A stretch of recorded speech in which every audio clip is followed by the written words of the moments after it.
to, well, let me open this up.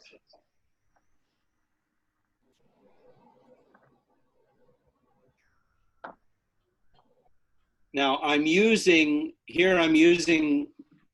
for the talk, I'm going to do a little talk about Venice first. I'm using Canaletto because his paintings, which are so, he's the first great cityscape painter in the Western history, and we'll get into him later. So I'm not really going to discuss him. But his depictions of Venice are the oldest realistic depictions of Venice that we have. By the time he was painting it in the 1700s, it was past its prime. Bless you. It was past its prime, but it still looked a lot like it would have looked through much of its history. So now, Venice was known as La Serenissima, which means the most serene republic. And it's one of the longest lasting republics in the history of the world. It was a thriving republic for 1,000 years, which is pretty amazing when you think about it.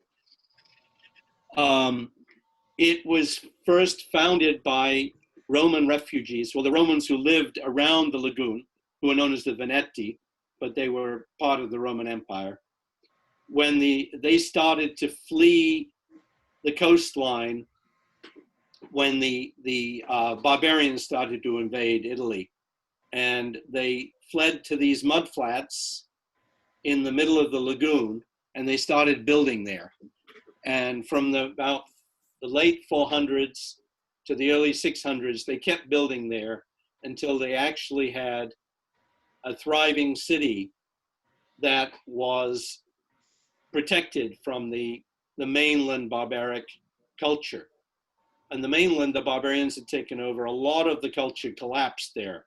But these people retained their sense of being Roman. They retained their culture. They fell under the protection, they came under the protection of Constantinople, the Eastern Empire, and which actually ruled them for about 100 years. And in the 700s, 726 to be exact, they gained their independence and they formed a republic, which was to last, as I said, for 1,000 years. And it was an incredibly stable republic.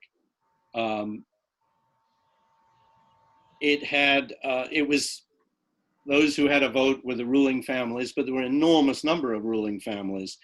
Their great council was constituted of 300 members, which then voted a council of 10, which voted a leader, the Doge.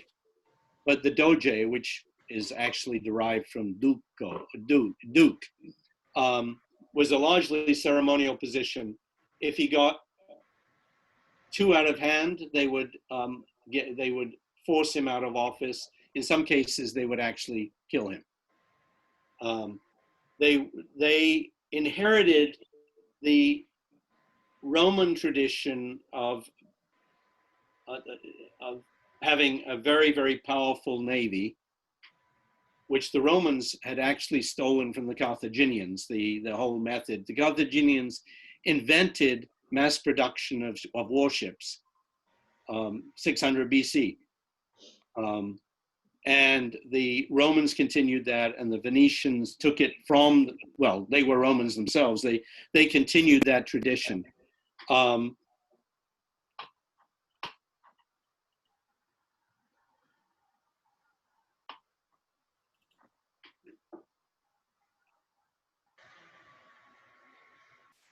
This was the center of power in Venice.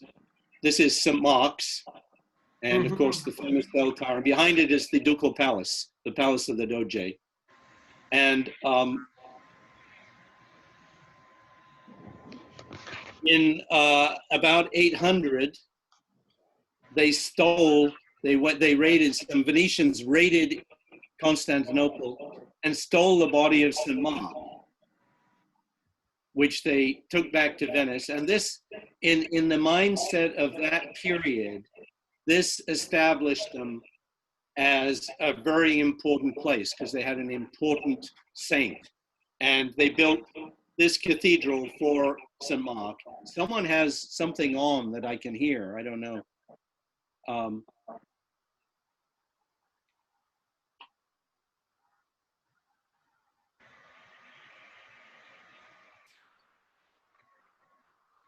They were immensely wealthy. This is the Doge's barge, the red ship in the background on the right. And this is one of their many ceremonial occasions. And here's the Doge's palace in the center of the painting. But you get some sense of the wealth and power of this city-state, which was highly traditional. And this is the sense in which, and the reason I describe it so much is because it's a distinctly different place from Florence. Florence was a hard-scrabble city that went from being dominated by a few families to being actually a really democratic, and back and forth. And at many periods, the artisans controlled Florence. They ran the government. That never happened in Venice. In Venice, the ruling families always controlled the state. So it was a much more stable, but also much more traditional society. So it never did the kind of exploration that the Florentines were able to do because the artisans there were free to think and develop these totally new ideas. The foundation of Venice was its warships, which, which the Romans would have recognized. I mean, they kept refining the design, but they were still basically galleys. And at this particular point, the galleys in the 1400s were installed with the first cannon. The Venetians were the first to actually use cannon on ships anywhere in the world. But very formidable ships. And over time, after being ruled by Constantinople, and then later partnering with them in the Eastern Mediterranean, in the 1200s, they attacked their former ally and pillaged it. And this is actually a painting of that moment by a painter we'll discuss later, Tintoretto. But they absolutely, they just pillaged the city and helped to lead to the decline of Constantinople, actually. But in the process, they gained control of the Eastern Mediterranean. So the Venetians at their height controlled a large portion of northeastern Italy, but also a lot of the coast and a lot of Greece, including Crete. And in all these places, they had their ship, they had their navy, and they ran the governments. And their navy, they manned pretty much with their own people, but their armies were mercenary armies.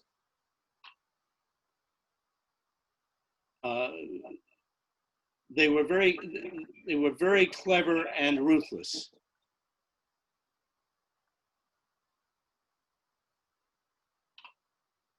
But they also had incredibly advanced industries. This is a stonemason's yard in Venice. One of their leading industries was glass.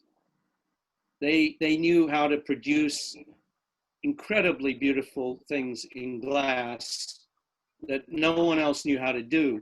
And it was so important actually to their wealth and power that they put all the glassmakers on one island, Murano, and they were forbidden to ever leave that island under pain of death, because the Venetians didn't want the secrets of how they produced this glass spread anywhere else. They wanted to keep a monopoly on it. So that gives you a sense of what Venice was.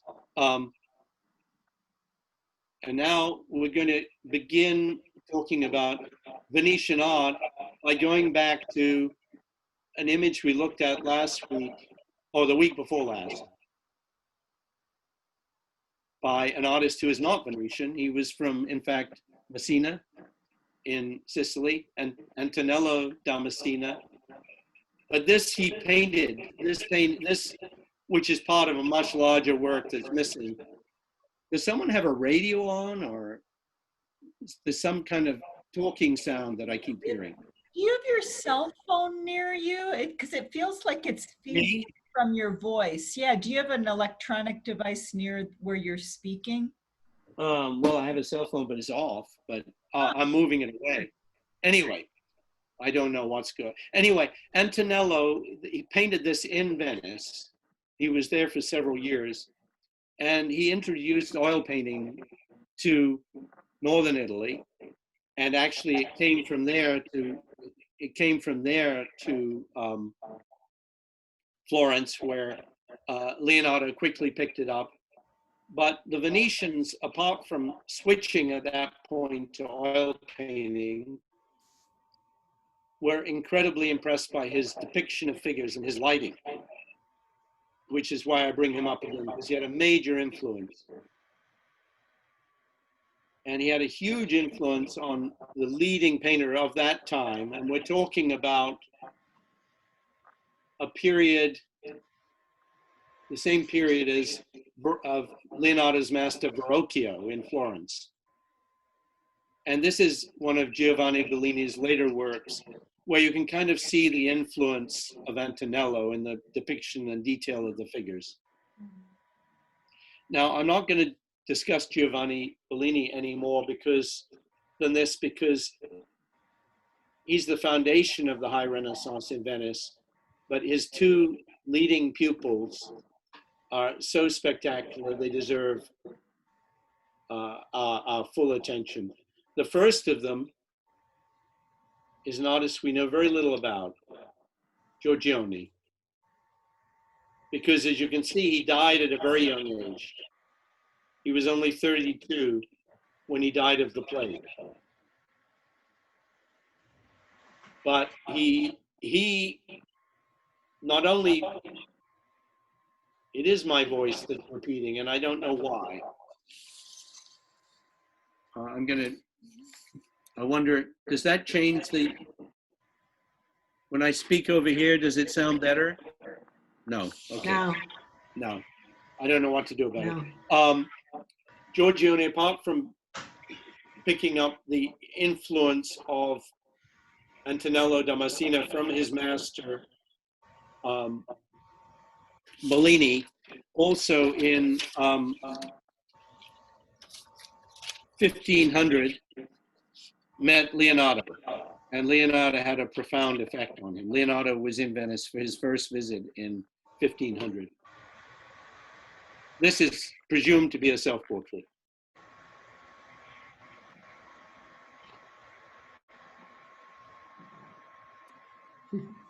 I think in this one you can see the influence of Leonardo. You can also see what distinguishes the Venetian school. Just a gorgeous sense of color. The Venetians were much more interested in color than outline, which is the thing that distinguished them from and atmosphere. And they were also much more interested in landscape. The only one of the Florentines who really was interested in landscape was Leonardo. This is known as the three philosophers.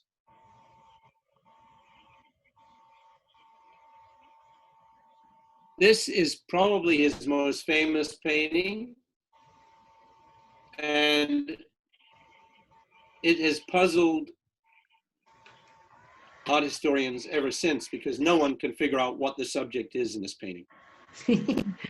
But it's an incredibly beautiful painting, and it's often described as the first real landscape in Western art, because the landscape is really more important than the two figures.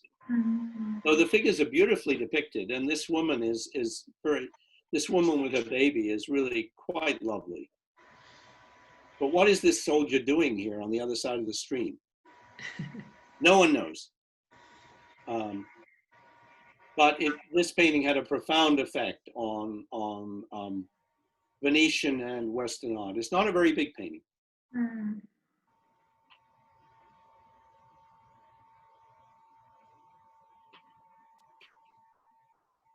He also did it was beautiful depiction of figures. And this one shows not only, it shows the influence of Leonardo, I think, but it also suggests Caravaggio. Yes, the strong light.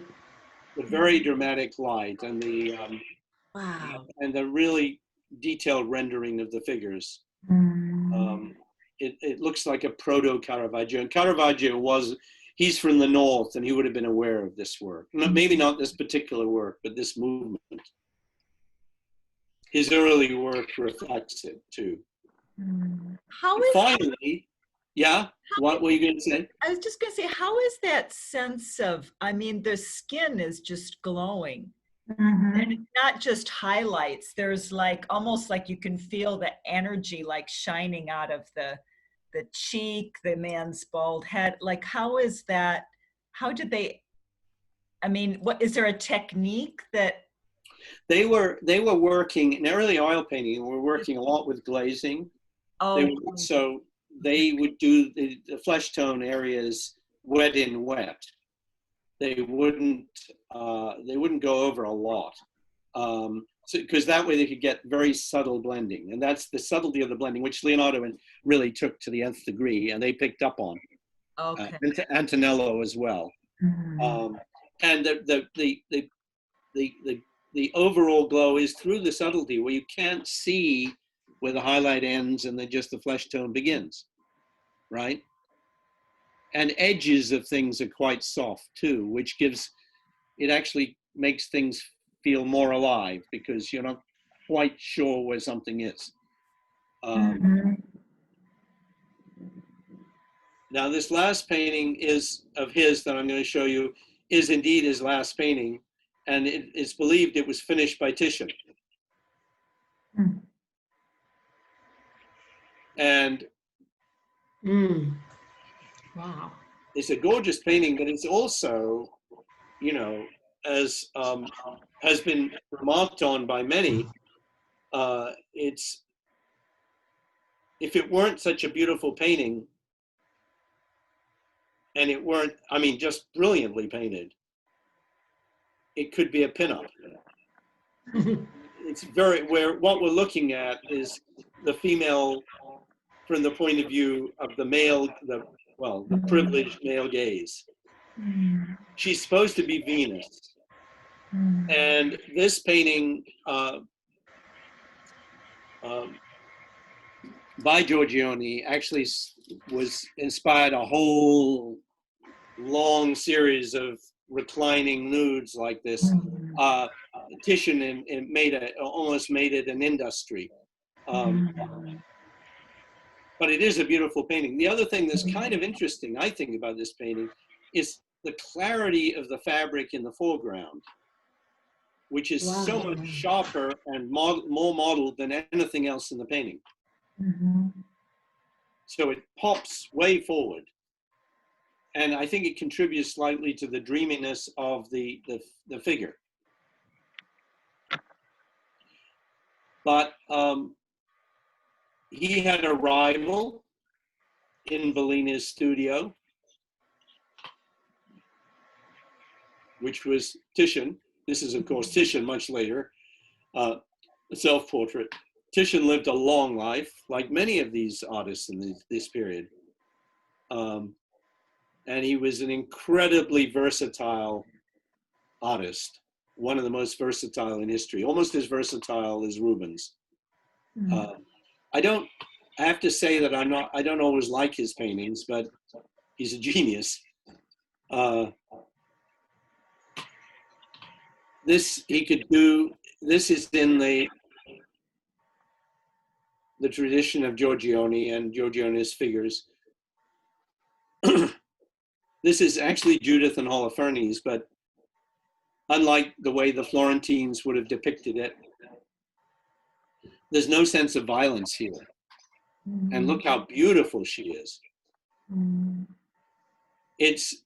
the Venetian art is very much for the most part, luxury art for the very wealthy merchants.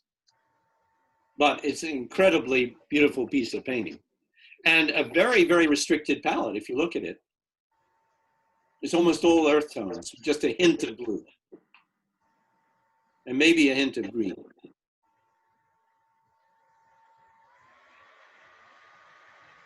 This was the painting with which he made his name in Venice and became for the rest of his life the leading painter of Venice.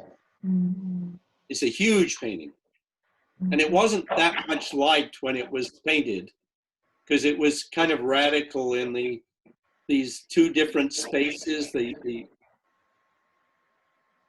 surface of the earth and the assumption of the Virgin into heaven, two different spaces in the same painting. The very dramatic way the figures are presented. It's the beginning of mannerism. And over time, it came to be one of the most treasured paintings in Venice. To me, for my taste, it's a little overly dramatic and exaggerated, but it's a brilliant piece of painting. And if you look again at the palette, it's almost all reds and blacks, with a little bit of yellow and a little bit of green. But it's about at least 20 feet high. Wow. And it did wow. It wowed the common people. The other artists hated it, but that may have been partly out of jealousy. But his range was quite amazing. He also did a lot of mythological stuff. And this is the kind of stuff that Rubens loved and imitated later. I mean, it's quite a tour de force, even though it's a little bit silly when you think about it.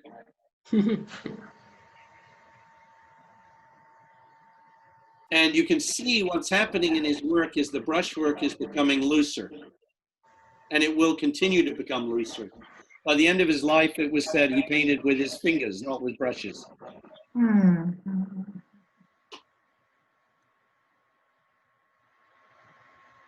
It almost reminds me of the kind of Art Deco, like Maxfield Parrish and all The colors, huh? the colors. Yeah, except, yeah, I agree with you, except it's more accomplished. Yeah, absolutely. And remember, he's doing it all without the help of photographs. Now, this is him continuing the theme that Giorgione increased, but with a much more provocative handling of the subject matter. This painting was actually a commission for, I believe, a bishop, well, anyway, a church figure in Rome, and he went to Rome with it. And one of the Roman church elders, when he saw it, he said, "It wakes the devil in you." And also, I might add, it's now in Florence. When Mark Twain saw it, he said, if I can find the quote, he called it the obscenest picture in the world possesses. Well, it is kind of a wealthy man's pinup. Beautifully painted. What I have always liked about this painting is the handling of color and the domestic scene in the back here, which no one has any explanation for. I think that's quite beautiful and quite unusual for this period in Venice. There was something else I was going to say, and I cannot think of it right now. So we'll go on.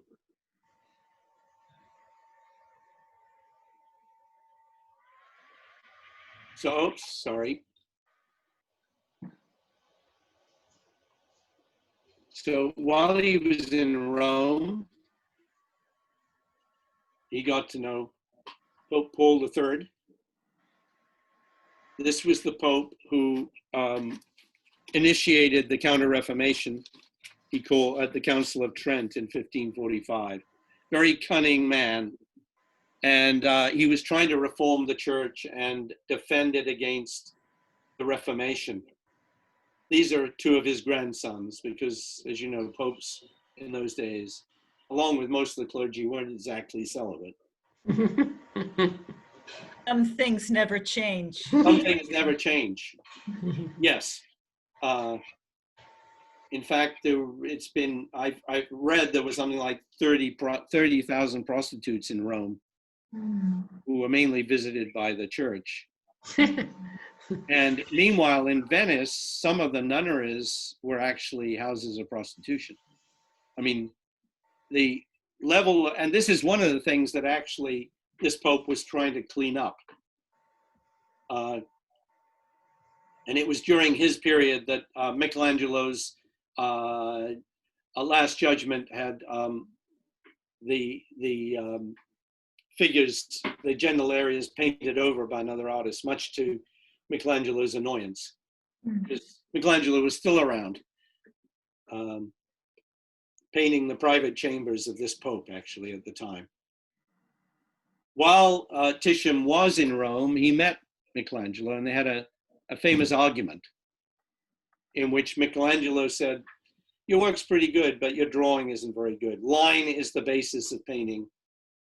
And Titian said, "No, you're wrong. Color is the basis of painting." And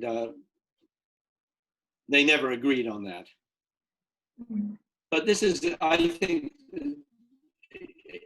a spectacular example of portraiture. It was, Titian never gave it to the Pope because he thought the Pope might not like it. And I can see why. It's not exactly a flattering portrait of the Pope. Or of his grandsons, who look kind of silly next to this very cunning man here, who definitely understands them very well. But look at the palette. Red, white, and black. And in fact, Titian once said, anyone who wants to be a painter has to know how to use red, white, and black. When I say red, it's various earth tones, which are basically red, as well as straight red. Oh yes, but he got loose. His brushwork, which was loose in that one, gets very, very loose. This is actually his last painting. Oh, sorry. I don't know why I do that.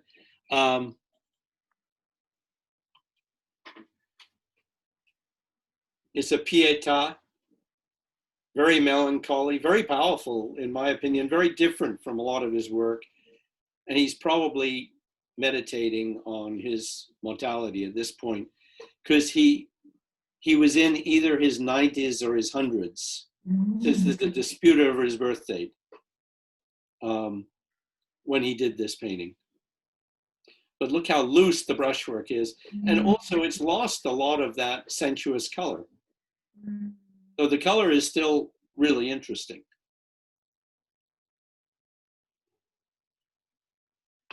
Well,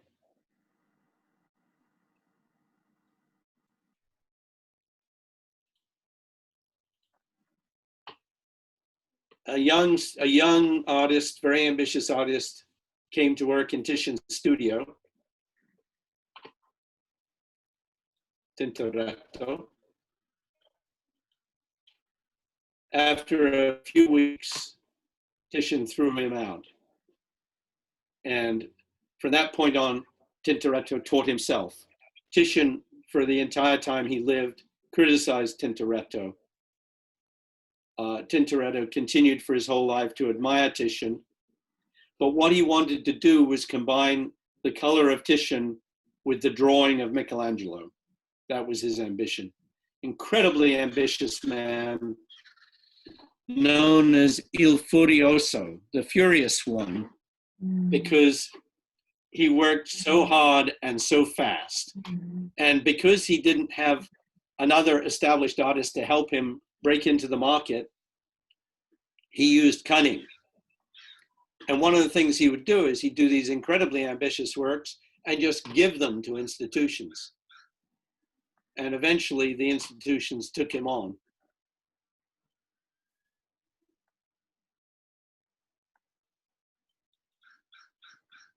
Here's one of his fairly early works, early commissions. And this is telling the story of the Venetians who in the 800s went to Alexandria and stole the body of St. Mark. Here they are taking it out of the tomb. Over here is the body on the ground. And here is St. Mark, who appears as a vision to them, saying, yes, this is my body. Mhm. But you can see we're now moving into mannerism, Mm. combining the color of Titian with the drawing of Michelangelo and exaggerating figures. I mean, there's an incredible amount of exaggeration in the drawing of these figures. Look how big this forearm and hand is, and yet it's further away than the face. But it's done like that because this gesture is so important. But what Tintoretto is trying to do is create an art that is passionately religious and draws you in. He was an extremely religious man. One of the artists who came in contact with him when he came from Crete to Venice was El Greco. And I think you can see certain, especially actually in the figure of St. Mark, you can see El Greco here. But a very, very imaginative evocation of this scene. He's a quite, and all his canvases, for the most part, his canvases are huge.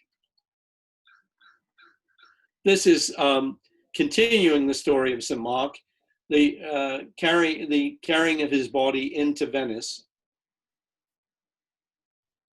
And God knows what the camel is doing here. In fact, it's a kind of somewhat of a confusing rendition. The other thing that's interesting about it is how much of the painting is left almost unfinished. But still, a very powerful painting. Now, he did an enormous amount of his work is in the La Scuola San Rocco, which a scuola in those days was it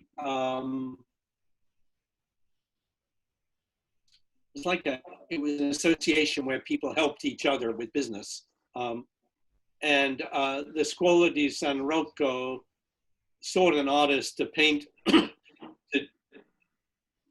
cover all the walls of their building, which was huge and very dark, actually. And Tintoretto got the job by, there was a contest. A bunch of artists were invited to submit work. He snuck in the night before and he painted a painting. So when the other artists came to make proposals, his painting was already there in place. The other artists cried foul. He said, well, I'm giving it to them anyway. And they were so grateful that they gave him the commission. And he spent about 30 years painting enormous paintings for this institution. This particular painting is 17 feet high by 39 feet wide on canvas. And it's quite amazing. The crucifixion is exactly in the center, with presumably Christ's disciples and family down here. On the left-hand side, they're putting up one of the thieves. A general or some military figure is supervising. On the right-hand side, they're crucifying the other thief and they're digging a hole for his crucifix. It's a painting you could look at for a long, long time. It's really quite well organized and incredibly dramatic. And the figures are quite exaggerated and not necessarily that well drawn. Look at this horse on the left. It does not compare favorably with the Leonardo horse. But still, a very powerful painting. And he would do a painting like this in a few months.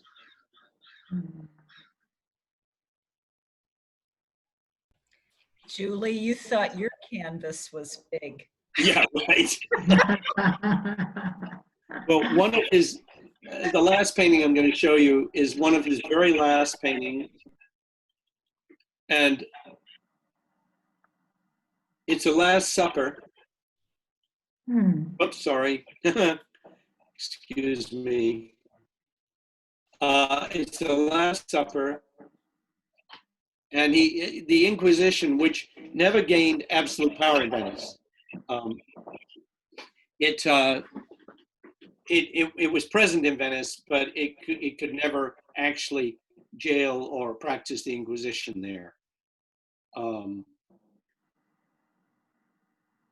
In fact, if Galileo had stayed in Venice, where he was very much appreciated by the Venetians, who were interested in all new technology, and loved his telescope, he would never have fallen into the grip of the Inquisition.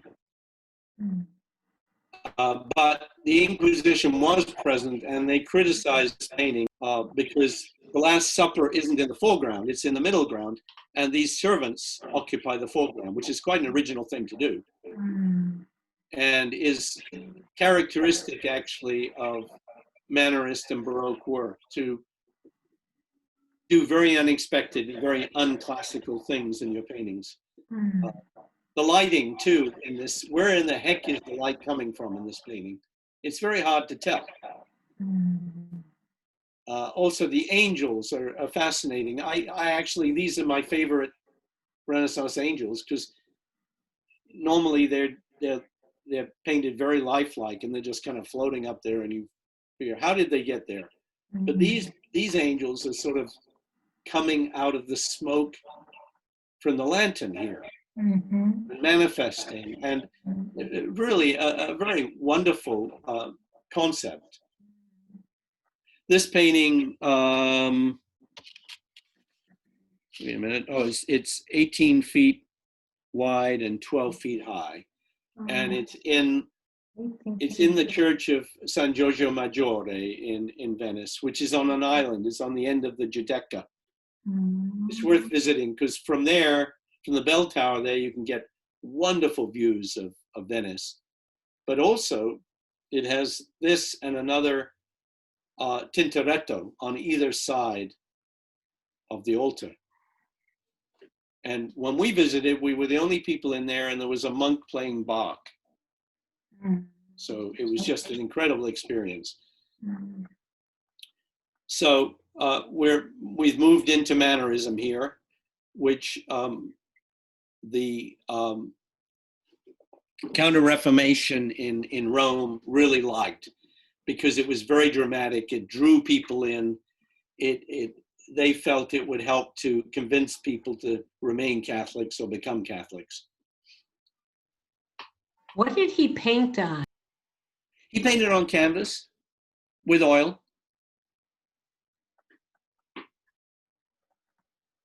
And a lot of his work is kind of crude, but some of it, like this, is really quite spectacular. Anthony? So, yes. What's that line right in the center of the that canvas is joined together? No, that's because I photographed it. Oh, excuse me. I photographed it in a book. Oh. I tried to get rid of the line, but I got rid of most of the stitching. I couldn't get rid of that line. So that's because I took it out of a book. Oh, okay. It's interesting, the perspective, and I noticed it in the other one we were looking at, where he kind of uses an angle to kind of pull you into it. The other one was with the church, when they were robbing the body, but he does the same thing with the table here. It's really unusual, right? Well, the Mannerists used diagonals a lot to draw you in, and whereas if you look at most classical or classical-based art, horizontals and verticals predominate, which creates a stillness, something you can contemplate. Here, they're less interested in contemplation than they are in grabbing you, you know. and drawing you in very dramatically. And in this one, I think it works quite well. I love the depiction of this serving woman here and the man. Her arms are like men's, they're very muscular. Yeah, she's wonderfully depicted, I think. Yes. And you get the sense of something that he would have seen in Venice, you know. The cat there, I like. Yeah, there's a lot of little details in this that are really quite interesting. Some of that comes out of the influence that Northern European painting was beginning to have, because the Northern Europeans were most interested in just daily life after a certain point. But the Venetians picked up on that. Well, you saw it in that painting of Titian, in the background of that painting of Titian too. So that's basically it. You know, there in all these places and all these movements I'm discussing, there are many other artists, but I'm trying to keep it to major figures who I think would interest you and have really interested me over the years. But any other thoughts or questions? Complete silence. Well, in that case, I'll see all of you next week. Yes. And happy painting. Anthony, thank you very Thank much. you. Thanks, Anthony. Nice to join the Wednesday group. Yeah. Anytime.